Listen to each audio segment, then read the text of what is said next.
Hello everyone, BND परिवार में एक बार फिर से आप सभी का स्वागत है। और आज के इस वीडियो में हम डीएनए की स्ट्रक्चर को देखेंगे, जिसमें वाटसन क्रिक मॉडल है उसको अच्छे से समझेंगे कि वाटसन और क्रिक ने डीएनए के बारे में या डीएनए के डबल हेलिकल मॉडल के बारे में क्या क्या समझाया था। कल के वीडियो में हमने डीएनए के कंपोनेंट्स डीएनए के घटक देखे थे कि डीएनए किन किन घटकों से मिलकर बना होता है। आज और कल हम ये भी पढ़ चुके हैं कि डीएनए क्या है, एक पॉलीमर है। किसका? पॉलीन्यूक्लियोटाइड्स का। तो उसे ही सबसे पहले हम पॉलीन्यूक्लियोटाइड के स्ट्रक्चर देखते हैं, उसके बाद में डीएनए के डबल हेलिकल मॉडल को देखेंगे। तो आइए, चूंकि हम ऐसा जानते हैं, हम पढ़ चुके हैं, क्या पढ़ चुके हैं हम, कि डीएनए क्या है, या हम इस तरह से भी लिख सकते हैं इसे कि न्यूक्लियोटाइड्स होते हैं,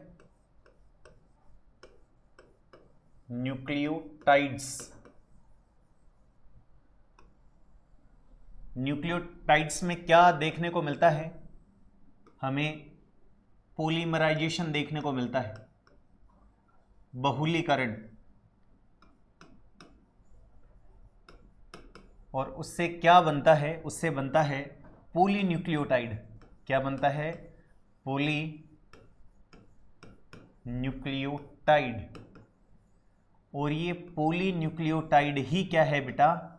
ये ही है न्यूक्लिक एसिड। ये ही क्या है? न्यूक्लिक एसिड, या जिसे हम क्या कह सकते हैं कि ये एक डीएनए है। तो इस तरह से क्या या कौन से स्ट्रक्चर बनती है? पॉलीन्यूक्लियोटाइड स्ट्रक्चर बनती है। अब ये पॉलीन्यूक्लियोटाइड स्ट्रक्चर कैसे बनती है उसे देखते हैं। तो आइए उस पॉलीन्यूक्लियोटाइड स्ट्रक्चर को भी देख लेते हैं। हमें पता है कि ये इस तरह से जो पेंटो शुगर है वो स्थित होती है, और हमें पता है कि ये फर्स्ट कार्बन है, ये सेकंड कार्बन है, ये थर्ड कार्बन है, ये फोर्थ कार्बन है, और यहाँ पर होता है कौन? फिफ्थ कार्बन, जिसे आप जानते हैं कौन होता है? CH2OH। कौन होता है बेटा? CH2OH। CH2OH ये इस तरह से होता है। अब हम ये भी जानते हैं कि जो राइबो शुगर होती है, या मैं कहूँ डिऑक्सी राइबो शुगर होती है, डीएनए की बात करें, उसके फर्स्ट कार्बन से नाइट्रोजन बेस अटैच होता है। उसके फर्स्ट कार्बन से क्या होता है बेटा? नाइट्रोजन बेस अटैच होता है। तो यहाँ पर कौन होगा? Nitrogen base. आप ये मानिए यहाँ पर कौन है? Nitrogen base. तो ये एडेनिन मान के चलिए, ठीक है।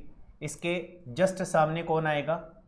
इसके जस्ट सामने आएगा थाइमीन, ठीक है। अब ये थाइमीन कैसे जुड़ेगा वो भी देख लीजिए आप। ये थाइमीन कुछ इस तरह से अटैच रहेगा,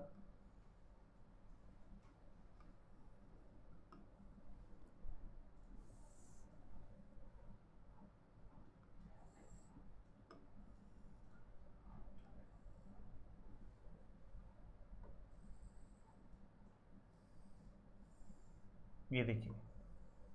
तो इसका क्या है? इसका ये है फर्स्ट। इसका क्या है ये बेटा? फर्स्ट है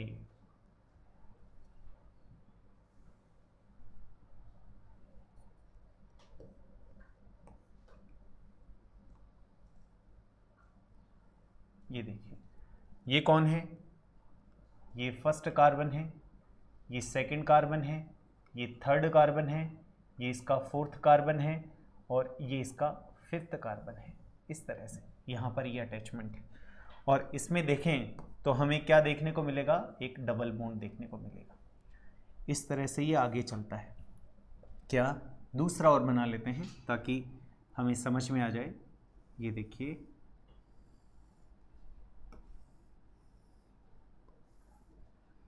इसका ये फर्स्ट कार्बन है, वो सॉरी ये इधर नहीं आएगा। इसका ये फर्स्ट कार्बन है, ये सेकंड कार्बन है, ये थर्ड कार्बन है, और ये फोर्थ है, और ये CH2OH यानी कि फिफ्थ कार्बन है। इसी प्रकार से एक और नीचे आ जाएगा, उसे भी देख लेते हैं हम। इसी प्रकार से यहाँ पर होगा एक आप जितनी लंबी श्रृंखला बनाना चाहें बना सकते हैं, कोई दिक्कत नहीं। ये फर्स्ट है, ये सेकंड है, ये थर्ड है, ये फोर्थ है और ये वो वापस फिफ्थ है। ये चीज़ आपके समझ में आ जानी चाहिए। क्लियर है बच्चों? अब देखिए, अब इसके पैरेलली हम बना लेते हैं सबको, पैरेलली जो चीज़ें हैं उन सबको बना लेते हैं। देखिए यहाँ पे मान के चलिए कि यहाँ पर ग्वानिन है, यहाँ पे मान के चलिए कुछ भी रख सकते हैं, यहाँ पे साइटोसिन है। क्लियर है? आई थिंक इस स्ट्रक्चर को बनाने में कोई दिक्कत नहीं आनी चाहिए, क्योंकि ये स्ट्रक्चर मैं रफली कल भी बना के गया था। ठीक है, नेक्स्ट इधर आते हैं। तो यहाँ पर क्या होगा?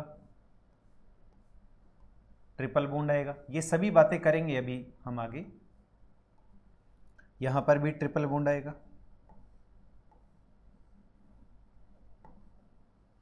अब देखिए, अब इसमें क्या होगा, हमें कुछ इस तरह से अरेंज करना है इनको।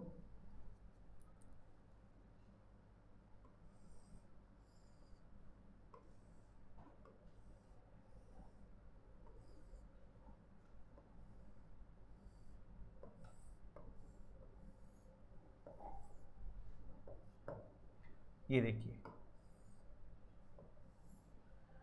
आप अच्छे से समझ लीजिए कि ये स्ट्रक्चर क्या है। मुझे बार बार 1 2 3 4 5 लिखने की नीड नहीं होनी चाहिए, क्योंकि ये हम जानते हैं। ठीक है बच्चों? अब देखिए, सेम इधर है वैसे उधर देखने को मिलेगा। इधर ये 5 डैश एंड, ये है 5 डैश एंड, ये 3 डैश एंड है। तो यहाँ पर क्या आएगा? यहाँ पर जो हमें देखने को मिलेगा वो फॉस्फेट जुड़ी हुई मिलेगी। यहाँ पर कौन होगी बच्चों? यहाँ पर फॉस्फेट जुड़ी हुई मिलेगी।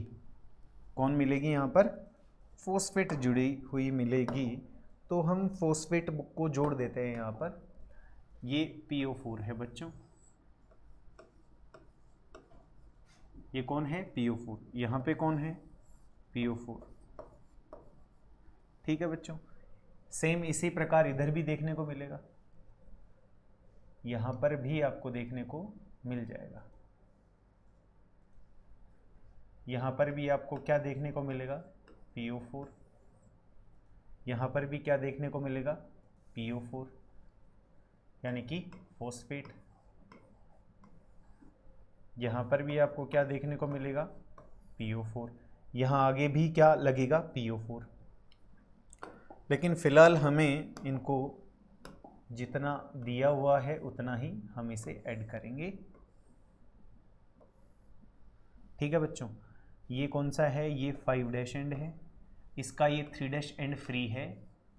ठीक है, इसी प्रकार से इसका 3 डैश एंड फ्री है, वो 5 डैश एंड फ्री है।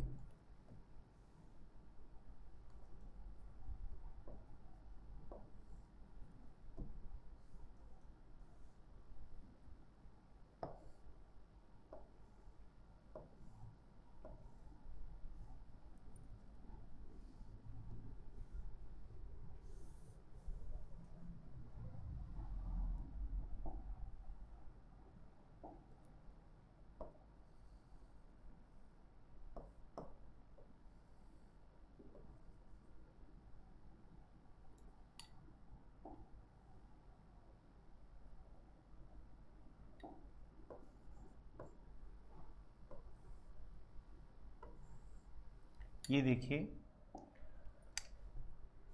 इस स्ट्रक्चर को देखते हैं तो हमें क्या प्रतीत होता है वो देखिए आप।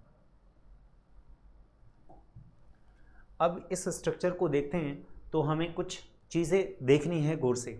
देखिए, क्या जब भी आपने कभी डीएनए की स्ट्रक्चर बनाई होगी या डीएनए के संदर्भ में आपने कुछ बातें लिखी होंगी कि ये इसका एक सिरा 3 डैश से 5 डैश की तरफ होता है, दूसरा 5 डैश से 3 डैश की तरफ होता है, 3 डैश से 5 प्राइम या 5 प्राइम से 3 प्राइम।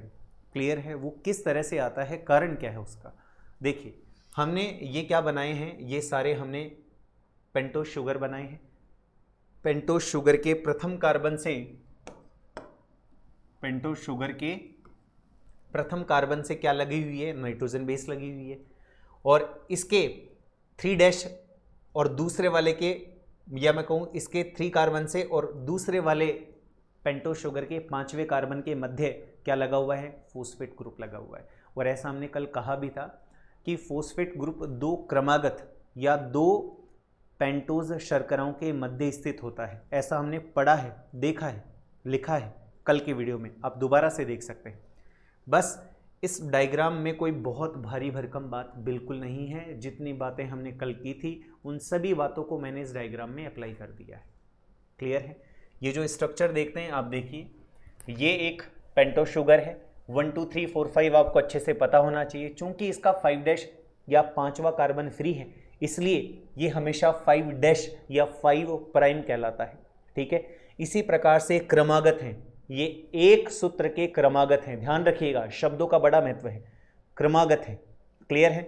तो ये क्रमागत लगे हुए हैं। और मैंने ये कहा था कि फॉस्फेट कहाँ लगती है, 2 पेंटोज शर्कराओं के मध्य लगती है, जिसमें एक शर्करा का 3' और दूसरी शर्करा का 5' या 5' के मध्य स्थित होती है।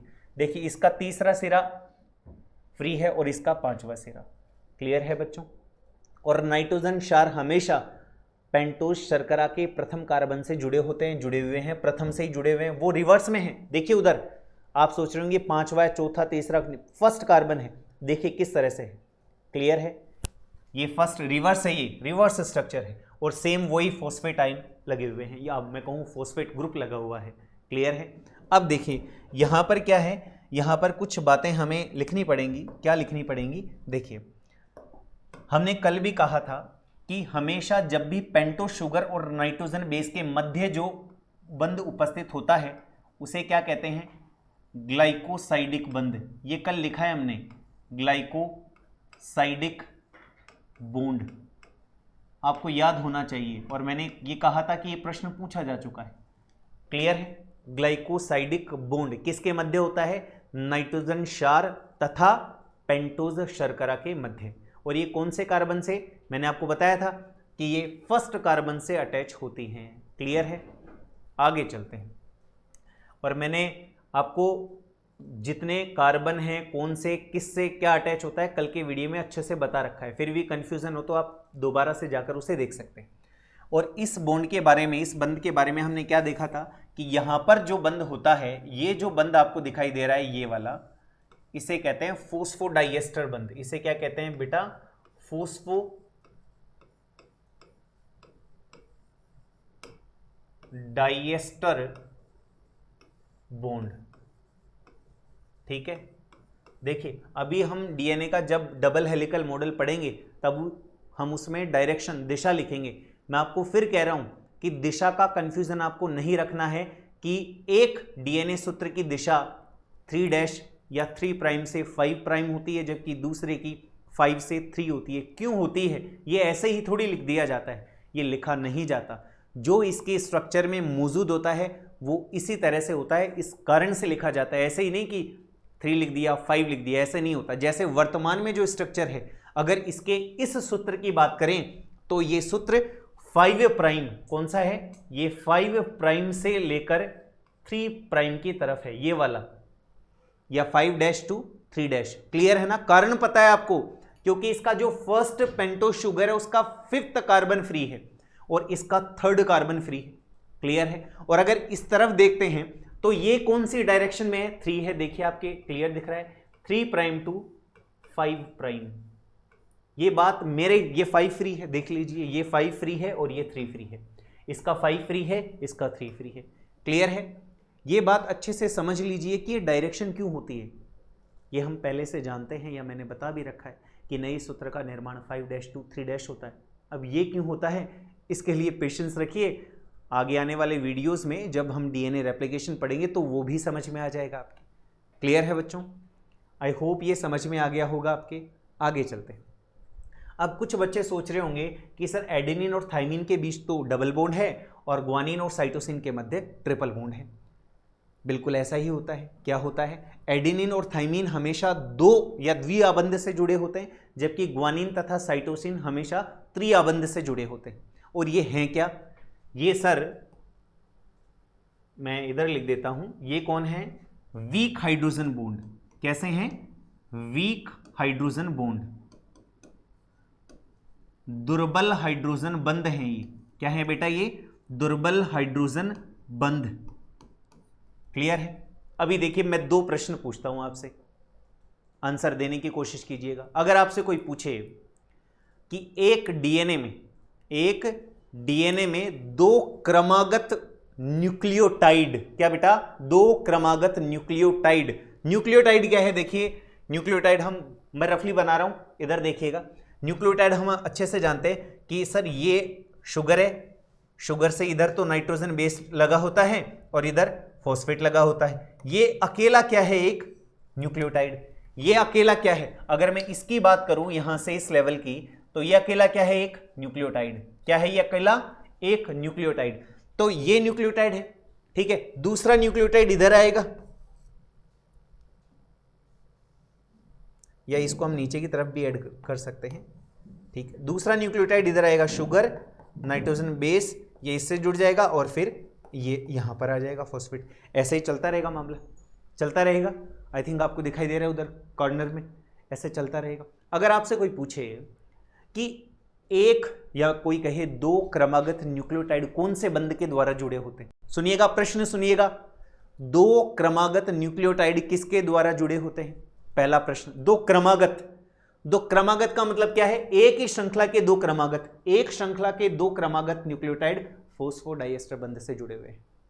एक श्रृंखला के दो क्रमागत, point to be noted here, क्या मैं एक श्रृंखला के दो क्रमागत बोल रहा हूं। और अगर आपसे पूछा जाए कि डीएनए में एंटी पैरेलल दो न्यूक्लियोटाइड किससे जुड़े होते हैं, तो एंटी पैरेलल तो ये दोनों हैं, प्रति समानांतर। तो ये न्यूक्लियोटाइड और ये न्यूक्लियोटाइड कौन से बॉन्ड से जुड़ा हुआ है? आंसर दीजिए। ये न्यूक्लियोटाइड और ये न्यूक्लियोटाइड हाइड्रोजन बंध से जुड़े हुए हैं। ऐसे बहुत सारी बातें हैं, ऐसी बहुत सारी बातें हैं। हो सकता है मैं आपको इस समय बता नहीं पा रहा हूं जो है, लेकिन इस डायग्राम में है इस तरह की चीजें। क्यों? क्योंकि आगे चलेंगे तब मैं आपको सारे प्रश्न बताने की कोशिश करूंगा। ऐसी बहुत सारी चीजें हैं जो इस डायग्राम में हैं और हमें वहां तक अप्रोच बनानी है। हालांकि मैं नेक्स्ट जो डायग्राम, जैसे अभी हम डीएनए हेलिकल मॉडल की बात करेंगे, उसमें बहुत सारी बातें बता दूंगा। फिलहाल हमारा जो बिंदु है इधर, वो पॉलीन्यूक्लियोटाइड स्ट्रक्चर है। और पॉलीन्यूक्लियोटाइड स्ट्रक्चर क्या है ये मैंने बता दिया आपको। क्लियर है? इसमें 2 से 3 बातें आपको याद रखनी है। याद क्या रखनी है? वैसे कल हम बात कर चुके हैं, उस जो कल हमने बात की है उन्हीं बिंदुओं के आधार पर हमने ये वीडियो मतलब ये स्ट्रक्चर तैयार की है। वीक हाइड्रोजन बॉन्ड किधर है आपको पता होना चाहिए। द्विआबंध किनके मध्य आता है? एडेनिन और थाइमिन के मध्य आता है। और ग्वानिन और साइटोसिन के मध्य ट्रिपल बॉन्ड आता है या त्रिआबंध आता है। और ये जो बंध होते हैं ये दुर्बल हाइड्रोजन बंध होते हैं। एक फास्फोरिक अम्ल, या मैं कहूं एक फॉस्फोरिक अणु हमेशा दो क्रमागत पेंटोस शुगर के मध्य लगा होता है। और यहां पर जो बंध बनता है वो कौन होता है? फॉस्फोडाइएस्टर बंध। ये फॉस्फोरिक अणु एक पेंटोस शुगर के तीसरे कार्बन से, जबकि दूसरे के 5वें कार्बन से जुड़ा होता है। नेक्स्ट बात, नाइट्रोजन क्षार हमेशा पेंटोस शर्करा के प्रथम कार्बन से जुड़ा होता है। यहां पर जो बंध आता है वो ग्लाइकोसाइडिक बंध आता है। तो कोई सा भी बंध पूछा जाए आपको क्लियर हो जाना चाहिए। ये मैं साफ कर देता हूं, इसकी आवश्यकता हमें नहीं है। क्लियर है बच्चों? तो हमें एक तो बंध पता होना चाहिए। 3' और 5' ऐसा खूब बार लिखा जाता है, मैं बता रहा हूं, खूब बार लिखा जाता है। और कई बच्चे इसी दुविधा में रहते हैं कि ये 3' या 3' बोलते हैं इसको, 3' भी बोलते हैं कुछ लोग और 3' भी बोलते हैं। ठीक है, जैसे 3' to 5' है या 3' to 5' है। ये क्यों होता है, किस तरह से होता है, ऐसा दिखाई नहीं देता। मैं बता रहा हूं क्यों होता है। क्योंकि देखिए इसका 5th कार्बन फ्री है, इसलिए 5' है, इसका 3 फ्री है और यही आएगा। आप कितना ही नीचे ले जाओ इसको, कभी भी इसका 5 नहीं आ सकता नीचे।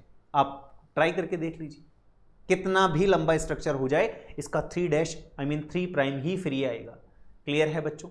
और अगर इसको लोगे, अगर क्या आएगा, अगर वो 5 है तो ये 3 ही होगा।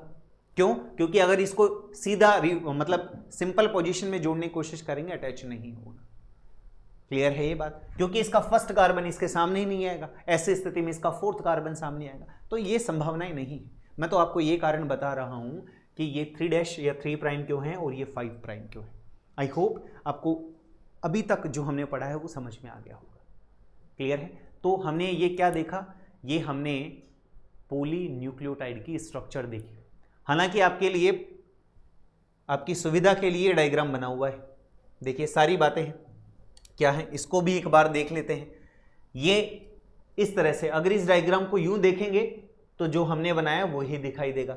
जैसे मान के चलिए ये तो कौन है, ये डबल बॉन्ड है, और ये कौन है, हाइड्रोजन बॉन्ड है, ये कौन है, हाइड्रोजन बंध है, ये सारे हाइड्रोजन बंध है, ये कौन है, सारे हाइड्रोजन बंध है, AT, TA, GC guanine cytosine triple bond है। देखिए आप 1 2 3 1 2 3 AT और TA के मध्य, आप रिवर्स कर लीजिए, AT या TA बात एक ही है, इनके मध्य हमेशा द्विबंध आता है। क्लियर है। और देखिए ये कौन है, ये पेंटोस शुगर है, ये कौन है बेटा, ये पेंटोस शुगर है,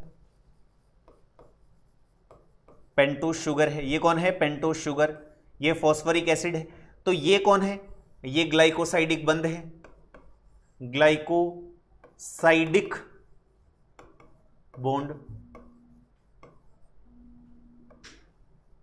ग्लाइकोसाइडिक जो कहां पर है, पेंटोस शर्करा और नाइट्रोजन बेस के मध्य है। किसके मध्य है, पेंटोस शर्करा और नाइट्रोजन बेस के मध्य। और यहां पर ये जो बंध है ये कौन है, फॉस्फोरस है, तो यहां पर कौन आएगा, यहां पर आएगा फोस्फोडाइएस्टर बॉन्ड। कौन आएगा, फोस्फोडाइएस्टर बॉन्ड। क्लियर है। अगर आप कहें कि सर इस जो सूत्र है इसकी दिशा बताइए, तो ये सूत्र एक तो इस तरह से लगा हुआ है, देखिए आप, ये पूरा न्यूक्लियोटाइड है एक, ये इस तरह से लगा हुआ है। तो ये देखिए ये क्या है, ये कौन है, ये एक पेंटोस शुगर है। कौन है बेटा, ये पेंटोस शुगर। तो देखिए पहला कार्बन ये है इसका, दूसरा ये है, तीसरा ये है, चौथा ये है, और एक मिनट बेटा, इसका पहला कार्बन ये है, दूसरा ये है, तीसरा ये है। तो देखिए तीसरा यहां पर फ्री है, तो 3 और इधर देखते हैं तो ये 5th फ्री है, तो ये कौन हो गया, 5th हो गया। क्लियर है ये चीज, 1 2 3 4 5 क्लियर है बच्चों, क्लियर है, 1 2 3 4 5 क्लियर है। यहां पर आप ये ऑक्सीजन है, यहां पर इसको 5 मत गिन लीजिएगा, ये 4th है, याद रखिएगा। कुछ बच्चे सोच रहे होंगे ये 5th है, ये 4th है, और ये 5वां कार्बन है, ये 5वां है। क्लियर है। इसी प्रकार से तो इसकी डायरेक्शन क्या हो गई, इसकी डायरेक्शन हो गई 3' to 5', और ऊपर वाले की देख लीजिए 5' है, किस तरफ है, 3'। तो देखिए अगर एक सूत्र 3' से 5' की तरफ है तो दूसरा 5' से 3' की तरफ स्थित होता है। ठीक है, आगे चलते हैं। आगे हम देखते हैं किसका, डबल हेलिकल मॉडल, डीएनए की आणविक संरचना। क्या देखते हैं बच्चों, डीएनए की आणविक संरचना। देखिए डीएनए की आणविक संरचना समझाने का प्रयास किसने किया था, आप अच्छे से जानते हैं। देखिए डीएनए की आणविक संरचना, या मैं कहूं मॉलिक्यूलर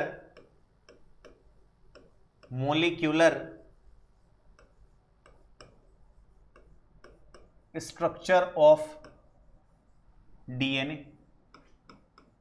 ठीक है, डीएनए की आणविक संरचना को देखें तो हमें सबसे पहले जो नाम याद आता है वो आता है वॉटसन और क्रिक का। किसका नाम आता है, वॉटसन और क्रिक का। इन्होंने क्या दिया था, इन्होंने डीएनए का डबल हेलिकल मॉडल दिया था। कौन सा मॉडल दिया था,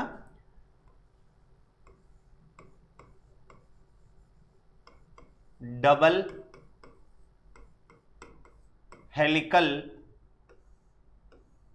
मॉडल ऑफ डीएनए। डीएनए का द्विसूत्री मॉडल किसने दिया, वॉटसन और क्रिक ने। किसने दिया, वॉटसन एवं क्रिक ने दिया था बेटा। ठीक है, वॉटसन और क्रिक ने दिया। कब दिया था ये, इन्होंने दिया था 1953 में। कब दिया था, 1953 में ये मॉडल दिया था। क्लियर, आगे देखते हैं इन्होंने मॉडल दिया किस आधार पर दिया। तो देखिए इन्होंने जो दिया था एक्सरे क्रिस्टेलोग्राफी, क्रिस्टेलोग्राफी या मैं आपको बता दूं कुछ किताबों में आपको ये लिखा, ज्यादातर आपको क्रिस्टेलोग्राफी लिखा हुआ मिलेगा, बात एक ही है, एक्सरे डिफ्रैक्शन, डिफ्रैक्शन टेक्निक, तकनीक, एक्सरे डिफ्रैक्शन तकनीक या टेक्निक, इसके द्वारा इन्होंने इस मॉडल से, या मैं कहूं एक्सरे डिफ्रैक्शन टेक्निक से प्राप्त फोटोज के आधार पर, फोटोज के आधार पर, से प्राप्त फोटोज के आधार पर। और आपको यह भी मालूम होना चाहिए कि इसके बारे में जो बताया था, इसके बारे में जिसने बताया था वो मैं बता दूं आपको, इसके बारे में जिसने बताया था वो थे कौन? फ्रैंकलिन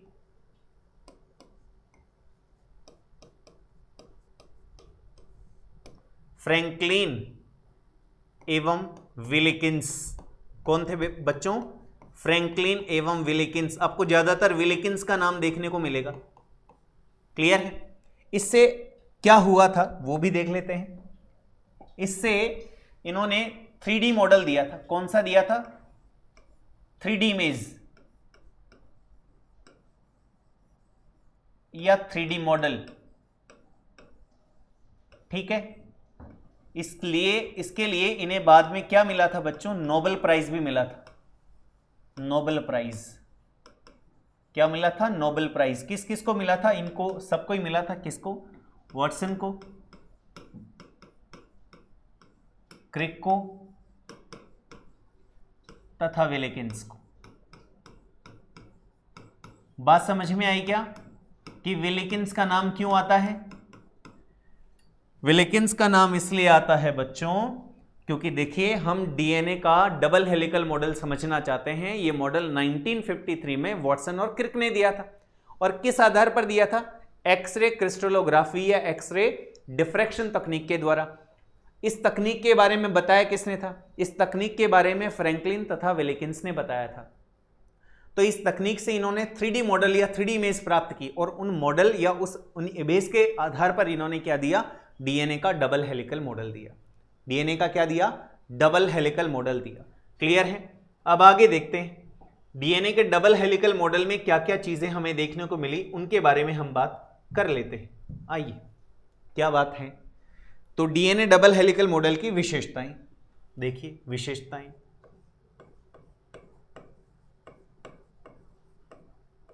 विशेषताएं,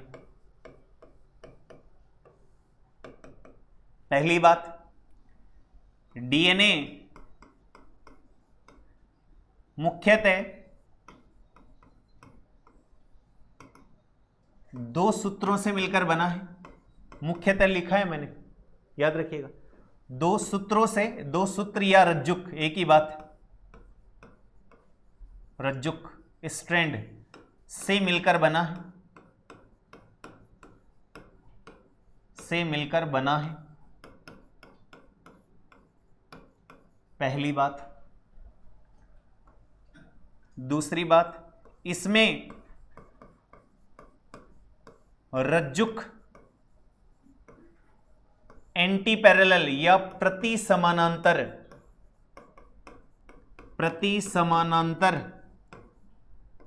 होते हैं। प्रति समानांतर बताया था मैंने अभी आपको। एक 3' से 5 की तरफ है तो दूसरा 5 to 3 होगा। क्लियर है? नेक्स्ट, आप इसे यूं भी समझ सकते हैं, अगर एक सूत्र पर ATCG है, एक सूत्र पर क्या है बच्चों, सैंपल के लिए बता देता हूं, एक सूत्र पर ATCGC है तो दूसरे सूत्र पर पक्की बात है कि क्या होगा? दूसरे सूत्र पर होगा TAGCG, ये होगा। आप इसे अच्छे से समझ लें। क्लियर है बच्चों? ये प्रति समानांतर होने का मतलब है। क्लियर है? नेक्स्ट, दूसरा देखते हैं। इसमें प्यूरिन हमेशा पिरिमिडिन के साथ जुड़ती है, पिरिमिडिन के साथ जुड़ती है, के साथ जुड़ती है, जुड़ती है। और यहां पे लिख देता हूं मैं वाइस वर्सा। वाइस वर्सा का मतलब जो स्टेटमेंट मैंने कहा है वो ठीक उल्टा। इसमें प्यूरिन हमेशा पिरिमिडिन के साथ जुड़ती है तथा पिरिमिडिन हमेशा प्यूरिन के साथ जुड़ती है, बात एक ही है। क्लियर है? इनके मध्य दुर्बल हाइड्रोजन बंध पाए जाते हैं, बंध पाए जाते हैं। किनके मध्य? नाइट्रोजन क्षारकों के मध्य। इन किन के मध्य की बात कर रहा हूं मैं? नाइट्रोजन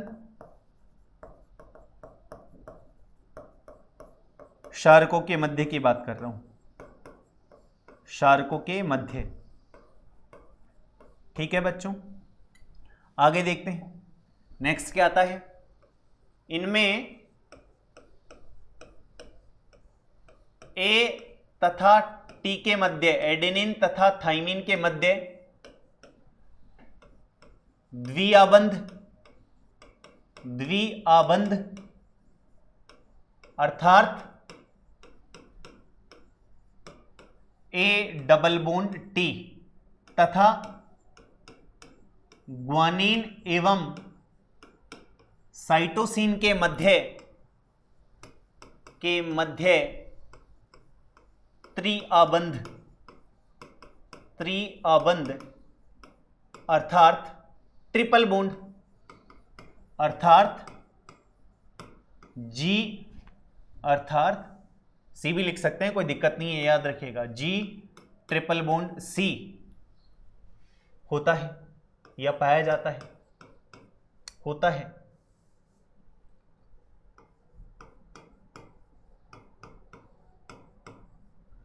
ठीक है, उस एंटी पैरेलल में हम ये भी बात लिख सकते हैं, कहां पे लिखा है? प्रति समानांतर होते हैं। अर्थात मैंने आपको बता दिया कि अगर एक 5' से 3' है तो दूसरी क्या होगी? 5' से 3'। याद रखिएगा, ये एंटी पैरेलल भी आपको बता दिया है। सूत्र पे अगर कोई सूचना हो नाइट्रोजन क्षार उपस्थित हो वो भी आपको बता दिया है। मतलब किसी भी संदर्भ में किसी भी तरह से हम बात को समझ लें, कहने का मतलब ये है, हमें समझना है, रटना नहीं। ठीक है, आगे बात समझ में, आगे चलते हैं। नेक्स्ट, ग्लाइकोसाइडिक बंध के बारे में मैं बता चुका हूं, ग्लाइकोसाइडिक बंध मैं बता चुका हूं, हालांकि ये चीज हम कल ही पढ़ चुके हैं, याद रखिएगा। दूसरी बात, हम फोस्फोडाइएस्टर बंध के बारे में भी जानते हैं, बार बार लिखने से कोई मतलब नहीं है। फोस्फोडाइएस्टर बॉन्ड, सारी बातें कर चुके हैं हम इसके बारे में, आपको पता होना चाहिए ये। ठीक है, तो ये क्या बातें थी? ये वो बातें थी जो हमें पता होनी चाहिए। किसके बारे में? डबल हेलिकल मॉडल के बारे में। और क्या कहा इन्होंने कहा कि इसमें दाहिने हाथ की तरफ या मैं कहूं क्लॉकवाइज कुंडलन पाया जाता है, कुंडलन पाया जाता है, कुंडलन पाया जाता है। क्लॉकवाइज या दाहिने हाथ की तरफ कुंडलन पाया जाता है। इसे बी डीएनए के नाम से भी जानते हैं या इसे बी डीएनए भी कहते हैं।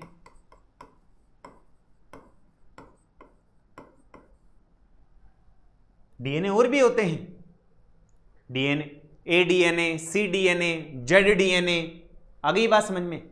ये डीएनए और भी होते हैं, लेकिन स्पेशली जो बी डीएनए होता है सर्वाधिक मात्रा में या मैं कहूं सर्वाधिक पाया जाता है और सबसे ज्यादा स्थिति ऐसी ही देखने को मिलती है, इसलिए हम बी डीएनए पढ़ रहे हैं। क्लियर है बच्चों?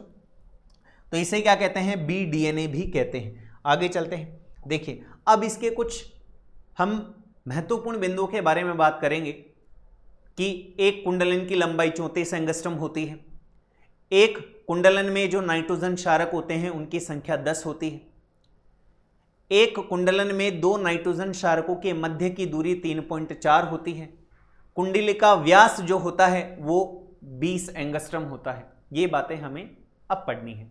अब उनको देख लेते हैं क्या है। देखिए इसमें दिख रहा है वॉटसन और क्रिक का मॉडल आपको अच्छे से दिख रहा है कि किस तरह से है। देखिए अब देखते हैं, सबसे पहली बात करते हैं इसमें, एक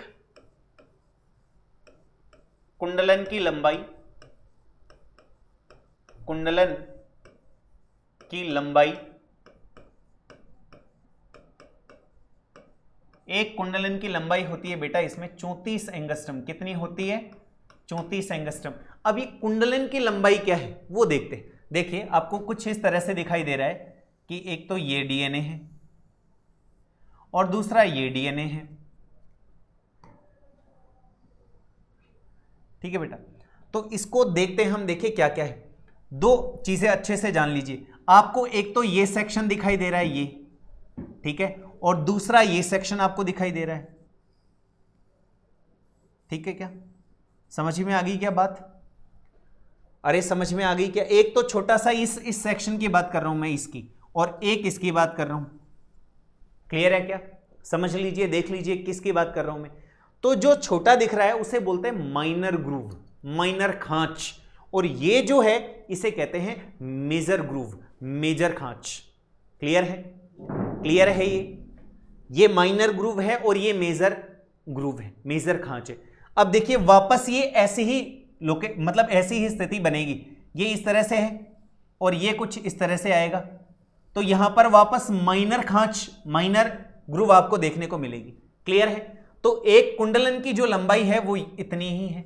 यानी कि देखिए अगर हम यहां पर देखते हैं तो एक कुंडलन जो है ये यहां से लेकर यहां तक है, ये 34 एंगस्ट्रम है भाई, याद रखिएगा।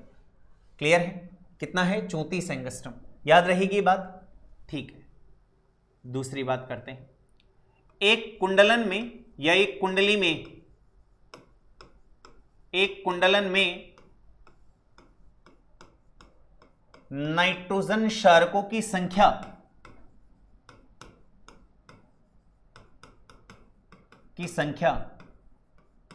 या नाइट्रोजन क्षारक युग्म की बात करें तो कितने होते हैं? 10।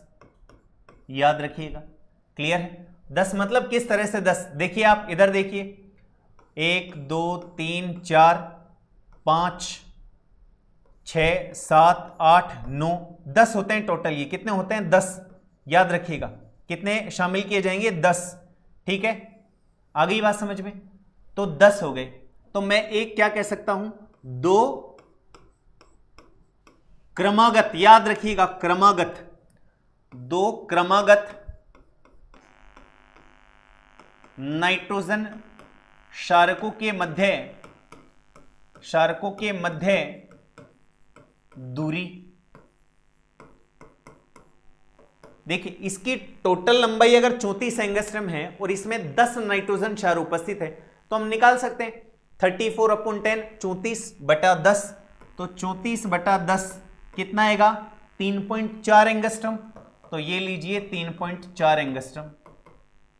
ठीक है, क्लियर है? तो ये भी आपके समझ में आ गया कि डीएनए के डबल हेलिकल मॉडल में जो एक कुंडलन होता है, एक कुंडली होती है, उसकी 34 एंगस्ट्रम लंबाई होती है। उसकी कितनी होती है? 34 एंगस्ट्रम लंबाई होती है। दूसरी बात, उसमें 10 नाइट्रोजन क्षारक युग्म पाए जाते हैं। 2 के मध्य की दूरी 10 एंगस्ट्रम, वो 3.4 एंगस्ट्रम होती है। क्लियर है?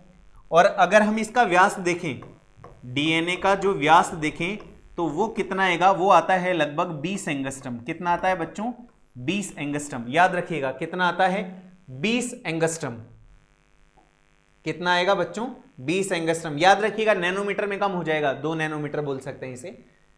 ठीक है, आगे देखते हैं। आगे कोई स्पेशल डायग्राम हमें देखने को मिलता है? नहीं, ये वही डायग्राम है जो आपकी सुविधा के लिए यहां पर दिया गया है। ठीक है, अब नेक्स्ट स्लाइड में देखते हैं। तो आपको ये चीजें समझ में आ गई कि हम किसकी बात कर रहे हैं? 34, 10, 3.4 और 20 के मध्य आपको पता होना चाहिए। क्लियर है? अच्छे से समझ में आ गया होगा आपको। आगे देखते हैं।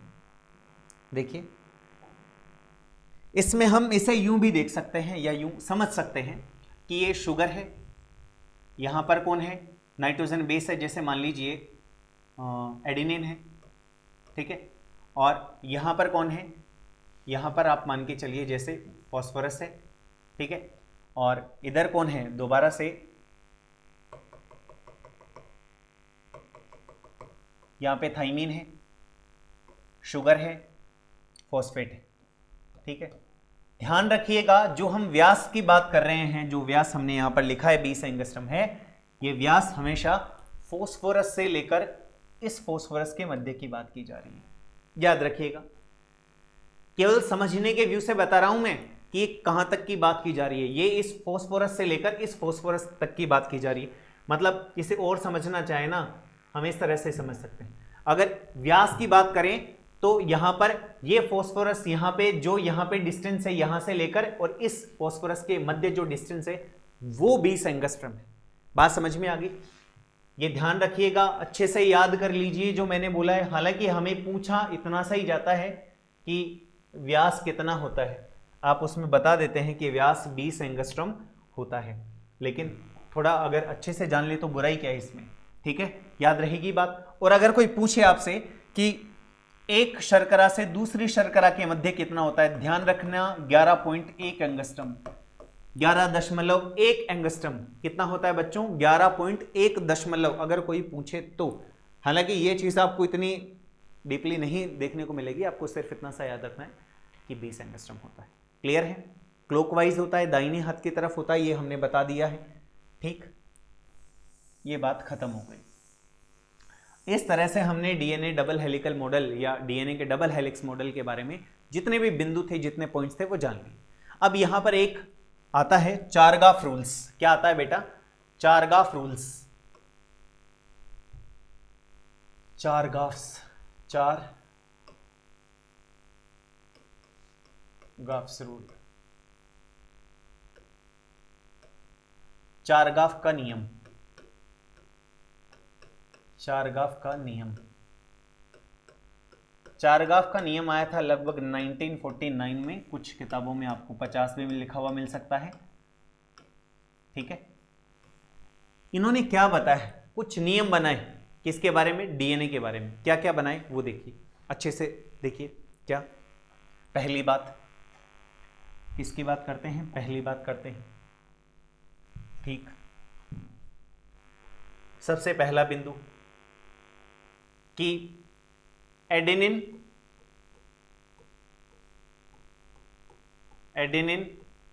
हमेशा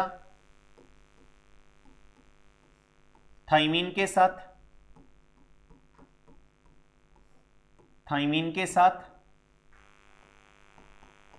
वैसे हम पीछे लिख चुके हैं, थाइमीन के साथ तथा ग्वानिन साइटोसिन के साथ जुड़ता है, साइटोसिन के साथ जुड़ता है, साइटोसिन के साथ जुड़ता है, ये चीज हम जानते हैं। अतः एडेनिन की मात्रा किसके बराबर होती है, एडेनिन की मात्रा होती है थाइमीन की मात्रा के बराबर, ये बात पक्की है, ठीक है। तो दूसरा हम ये भी कह सकते हैं कि ग्वानिन की मात्रा किसके बराबर होती है, साइटोसिन की मात्रा, क्योंकि ये इसी से जुड़ते हैं। या एडेनिन जितने प्रतिशत होता है थाइमीन भी उतने प्रतिशत ही होता है। क्या बच्चों? एडेनिन जितने प्रतिशत होता है थाइमीन भी उतना प्रतिशत होता है। ये चीज आपको समझ में आ जानी चाहिए। क्लियर है? अब वो आपको बता रखा है मैंने कि प्यूरिन कौन है, पिरिमिडिन कौन है। ये कौन है? पिरिमिडिन की बच गई सीटी, एजी कौन है? प्यूरिन है। और हमने ये पीछे भी पढ़ा है और लिखा भी है कि पिरिमिडिन की बच गई सीटी और प्यूरिन एजी, तो हमेशा प्यूरिन पिरिमिडिन के साथ जुड़ता है। ये उल्टा बोल लूँ, पिरिमिडिन हमेशा प्यूरिन के साथ जुड़ता है, बात एक ही है, याद रहेगी बात। ये इसे भी समझ लीजिए, ये कोई बंद नहीं बताएं। मैंने कहा है एडेनिन की मात्रा जितनी डीएनए में होती है थाइमिन की मात्रा भी उतनी होती है चारगाफ्स के अकॉर्डिंग, और ग्वानिन की जितनी मात्रा होगी साइटोसिन की मात्रा भी उतनी ही होगी। क्लियर है ये बात? ये अच्छे से समझ लीजिए क्योंकि इस पे अभी एक छोटा सा प्रश्न, बड़ा आसान सा प्रश्न पूछा जाएगा। क्लियर है? आगे चले, याद रहेगी बात। एडेनिन की मात्रा किसके बराबर होती है? देखो इसमें रखने वाली क्या बात है, एडेनिन थाइमिन से जुड़ेगा तो जितने प्रतिशत एडेनिन होगा उतने प्रतिशत थाइमिन होगा। ग्वानिन साइटोसिन से जुड़ता है तो जितने प्रतिशत ग्वानिन है उतने प्रतिशत ही क्या होगा, साइटोसिन होगा।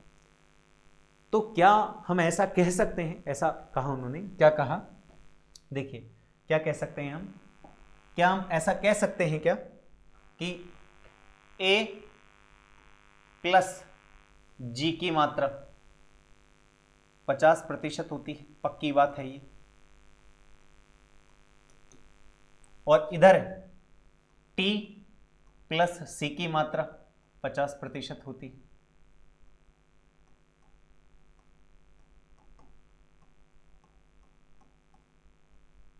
ये सही है क्या बात? बिल्कुल सही है ये पॉइंट। क्या एडेनिन और ग्वानिन की मात्रा 50% होती है तो साइटोसिन और थाइमिन की मात्रा भी 50% होती है। ठीक, देखिए इस एक छोटा सा क्वेश्चन लेते हैं। यदि किसी डीएनए में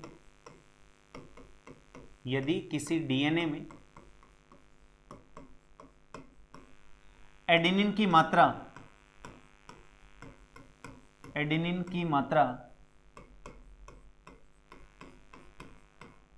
20% है तो ग्वानिन या साइटोसिन, कुछ भी लिख लीजिए जो भी आपको उचित लगे, तो कुछ भी लिखा जा सकता है, याद रखें। तो साइटोसिन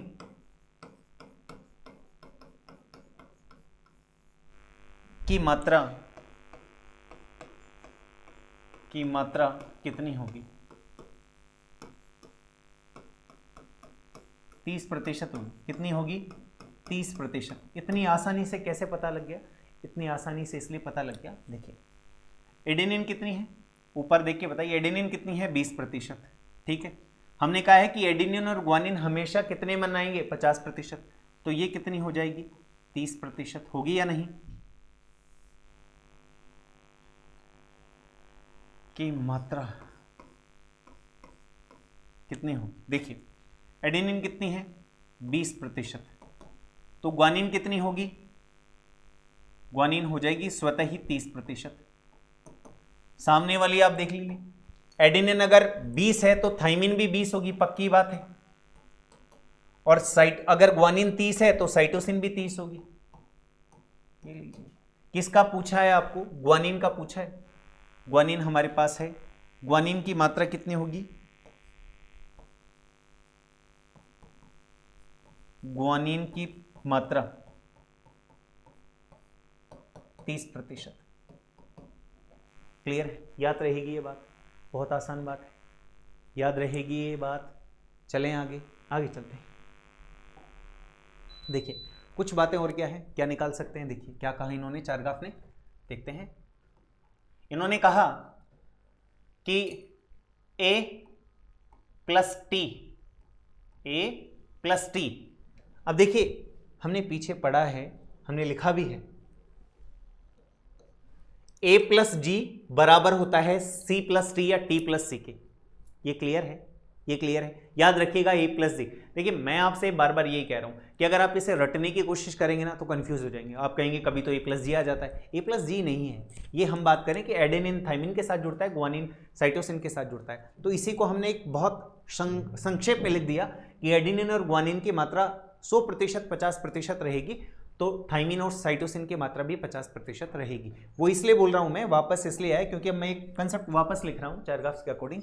A प्लस टी, दूसरा क्या आएगा? G plus C. ठीक है, क्या है ये? A प्लस टी और G plus C not equals to 1, एक के बराबर नहीं होते। देखिए A प्लस टी, यहां पे A प्लस टी है, ये बात नहीं कर रहे, ठीक है, हमने किसकी बात की है, हमने इसकी बात की है। मैं बहुत सिंपल भाषा में बात करूं, मैं आपको ये समझाना चाहता हूं कि अगर ये डीएनए के 2 सूत्र हैं तो यहाँ ए है, यहाँ टी है, यहाँ जी है, यहाँ सी है, यहाँ सी है, यहाँ जी है, यहाँ टी है, यहाँ ए है, इसी तरह से आएगा। तो मैं ये कहना चाहता हूं कि ए प्लस टी जोड़ों की संख्या, ठीक है, ए प्लस टी जोड़ों की संख्या और सी प्लस जी जोड़ों की संख्या बराबर, या इनका मान एक नहीं आ सकता, बराबर नहीं होगी। कहने का मतलब यही है।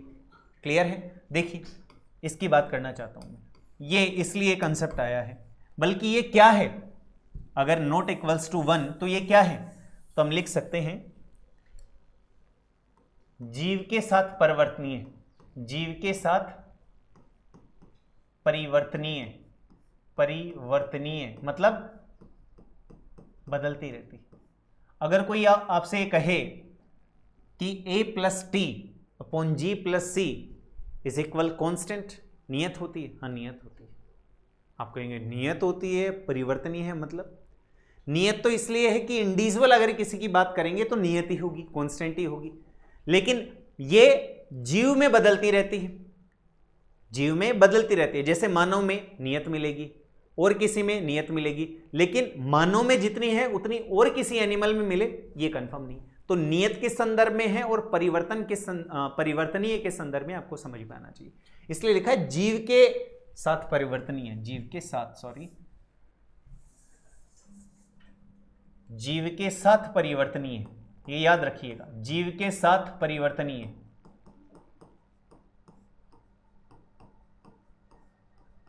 परिवर्तनीय ये मैं इसलिए बता रहा हूं कि अगर ऐसा कभी कोई प्रश्न रख दिया जाए हमारे सामने तो हम उसका उत्तर देने में सक्षम। क्लियर है? आगे चलते हैं। देखिए, एक बात और याद रखनी है हमें, क्या याद रखनी है कि विषाणु तथा प्रोकैरियोट्स में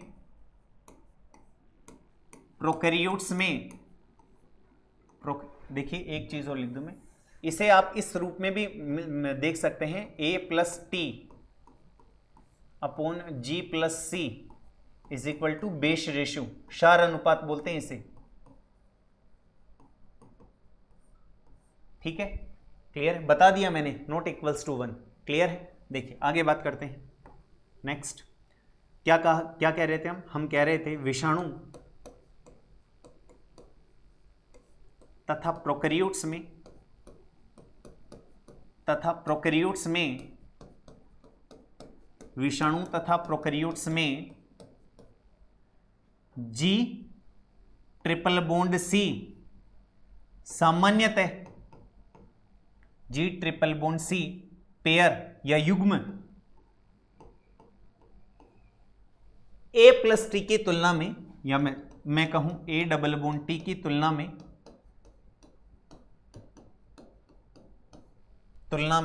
अधिक होते हैं।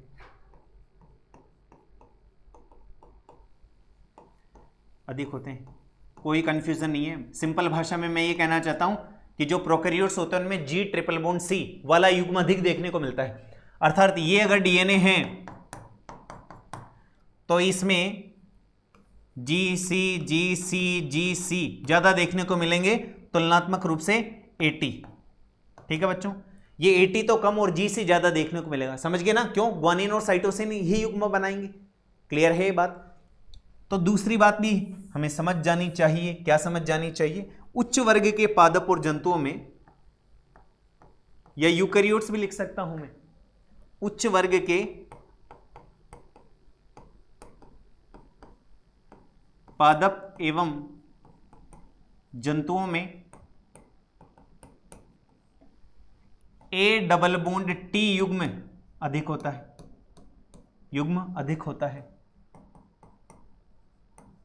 अधिक होता है। क्लियर है बच्चों?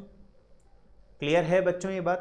तो क्या हम ऐसा कह सकते हैं क्या? आप सोच के बताइएगा, क्या हम ऐसा कह सकते हैं क्या? क्या कह सकते हैं? देखिए, क्या हम ऐसा कह सकते हैं क्या कि बेस रेशो क्या है? मैं बता चुका हूं, क्षार अनुपात। अब ये भी बताया आपको क्षार अनुपात A plus T G plus C, क्या है? A plus T G plus C, ठीक है। बेस रेशो अगर हम देखें तो हम क्या ये कह सकते हैं, यूकेरियोट्स में अधिक होता है एक से। क्या कह सकता हूं? क्या मैं बिल्कुल कह सकता हूं, याद रखिएगा, बिल्कुल आप खुद कॉमन सेंस लगाइए। ये पीछे वाली स्लाइड में जो रामायण गई है उसके पीछे तर्क क्या है? उसके पीछे तर्क यही, देखिए यूकेरियोट्स हैं। ये कौन है बच्चों? यूकेरियोट्स हैं। गौर से समझिएगा, बिल्कुल दिमाग लगाकर समझिएगा, बहुत आसान बात है। हम क्या कह रहे हैं? यूकेरियोट्स में हमने कहा कि A प्लस टी के जोड़े अधिक होते हैं, तो A प्लस टी के, अभी देखिए A प्लस टी और G प्लस सी, ठीक है। तो हमने कहा A प्लस टी के जोड़े अधिक होंगे तुलनात्मक रूप से G प्लस सी की। तो मान के चलिए फॉर एग्जाम्पल, जो भी मान लीजिए, छोटे से छोटा है, यहां पर 4 है और यहां पर 3 है, एक ही कम मान लेते हैं, लेकिन कहा हमने कि अधिक होंगे। अगर इसको आप सॉल्व करोगे 3 1 जा 3 पॉइंट जो भी है, यानी कि 1 से अधिक होगा, इसीलिए लिखा बेस रेशो यूकेरियोट्स में हमेशा 1 से अधिक होता है। बहुत सिंपल सी बात है ना, बहुत सिंपल सी बात है ना। तो वही समझाना चाहता हूं। हमारा क्या होता है जब हम देखते हैं ना इनको बुक्स में या कहीं पर भी देखते हैं, तो हमें बड़ा टिपिकल लगता है ये मामला कि पता नहीं क्या लिख रखा है, जबकि बहुत आसान चीजें हैं, ठीक है। अब देखिए, अब इसी तरह आप यूकेरियोट्स में निकाल सकते हैं। क्या निकाल सकते हैं? बेस रेशो प्रोकैरियोट्स में, सॉरी यूकेरियोट्स में तो लिख लिया हमने, प्रोकैरियोट्स में लेस देन 1 होता है, 1 से कम होता है। बेस रेशो कम होता है 1 से, समझ गए ना? 1 से। अब ये जो ग्रेटर देन है, इसका मतलब होता है कि जिधर ये ओपन होता है वो ज्यादा होता है। तो इधर ये है, तो यूकेरियोट्स में बेस रेशो ज्यादा है, किससे? 1 से। इसमें ये कम है और उधर मुंह ओपन है, तो 1 से कम आएगा बेस रेशो जो भी आएगा। जैसे कैसे? देख लीजिए, हमने अभी भी कहा A plus T upon G plus C, ठीक है। किसकी बात करें? प्रोकैरियोट्स की। तो प्रोकैरियोट्स में आप खुद सोचिए, हमने कहा कि G प्लस सी के जोड़े अधिक होते हैं, तो ये 4 हैं और ये 3 है। आ सकता है कि 1 से अधिक? हर हाल में 1 से कम आएगा, हर हाल में 1 से कम आएगा, क्योंकि स्टार्टिंग में क्या लग जाएगा? पॉइंट लग जाएगा। क्लियर है? तो बस यही मैं समझाना चाहता था आपको। क्या मैं आपको ये समझाना चाहता था कि बेस रेशो यूकेरियोट्स में हमेशा 1 से अधिक होता है और बेस रेशो प्रोकैरियोट्स में 1 से कम होता है।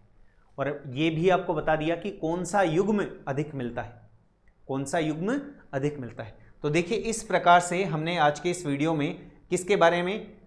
डीएनए के डबल हेलिकल मॉडल के बारे में अच्छे से जान लिया। आपकी सुविधा के लिए मैंने बहुत सारे डायग्राम स्लाइड्स के रूप में यहाँ ऐड किए हैं कि आप अच्छे से समझ सके।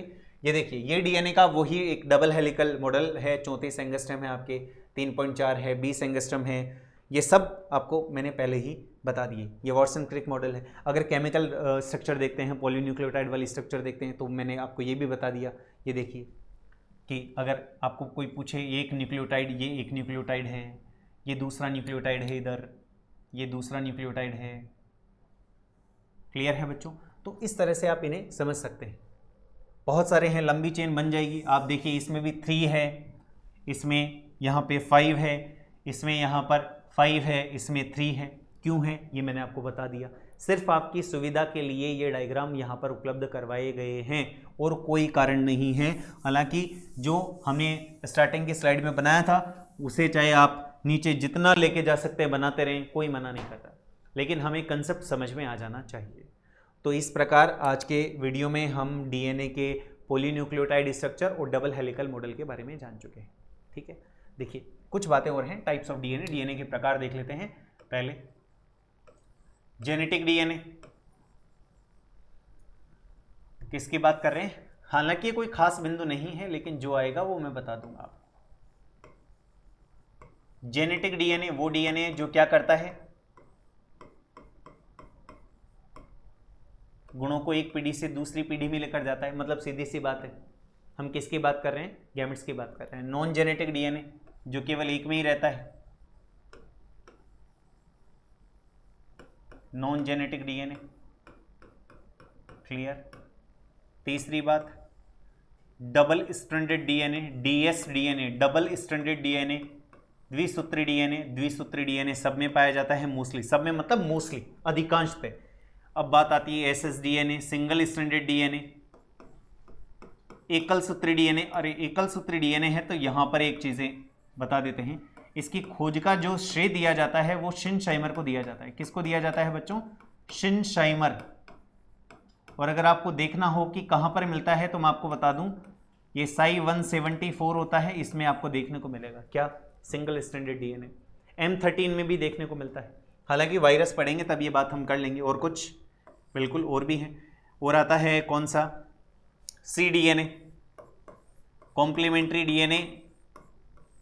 कॉम्प्लीमेंट्री डीएनए कौन सा होता है? कॉम्प्लीमेंट्री डीएनए वो डीएनए होता है, सुनिएगा, ये बात कर चुके हैं वैसे हम, और ये बायोटेक्नोलॉजी में अच्छे से आ जाएगा। क्या होता है? जब एक आरएनए टेम्पलेट पर पुनः अनुलेखन, रिवर्स ट्रांसक्रिप्शन की प्रक्रिया के द्वारा जो डीएनए सूत्र बनता है, दैट इज सी डीएनए या कॉम्प्लीमेंट्री डीएनए होता है। ऐसा आरएनए से क्या बनता है? डीएनए बनता है, आरएनए टेम्पलेट की तरह काम करता है, उससे डीएनए सूत्र का निर्माण होता है, उसे क्या कहते हैं? सी डीएनए या कॉम्प्लीमेंट्री डीएनए।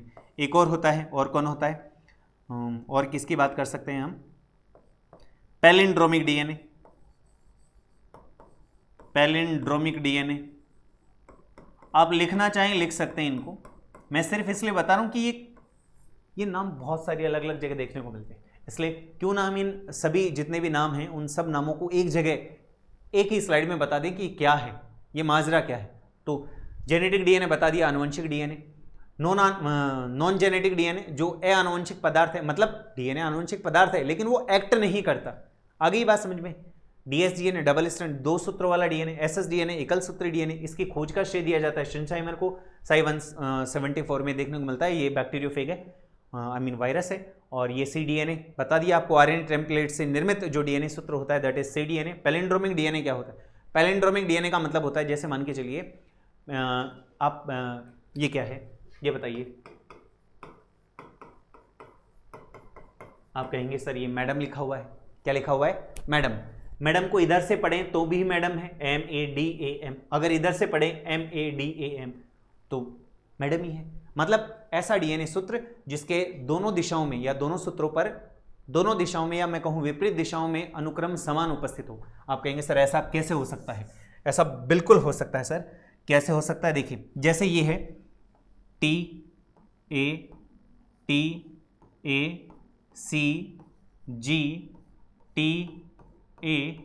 TA।